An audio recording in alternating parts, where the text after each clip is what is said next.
Աստղերի ամենից ամենաերկրորդ զբաղմունքները։ Ես չեմ հոգնում մի տեսակ գործից, ես անընդհատ նստած չեմ վարչական շրջանում, սպասում եմ ինչ-որ պետական օրվա միջոցառման, որ այդ միջոցառումը կազմակերպեմ։ 8 ժամ սմենային ընթացքում պետք է այնքան առույգ ու կայուն լինես, որ հետևես։ Ինձ մոտ երկրորդ մասնագիտությունն է, ինչ որ գիտի հեռուստադիտողը առաջին որպես մասնագիտություն, այսինքն հաղորդավար դերասան։ Ես աշխատում եմ հագուստի ոլորտում։ Չգիտեմ, ցավոք ասեմ, թե ոնց ասեմ, Հայաստանում թատրոնի դերասանը պարտավոր է երևի ունենալ եւս մեկ կամ եւս երկու զբաղմունք։ Որպես երկրորդ զբաղմունք կարելի է համարել դասավանդումը փոքր թատրոնում։ Այնպես է ստացվել, որ տարիների ընթացքում մանկուց միշտ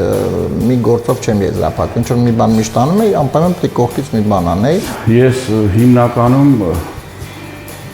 մի քանի մասնագիտություն եմ, որոնց պրոֆեսիոնալ եմ։ Ամենից ամենա պատմությունները դիտեք շաբաթ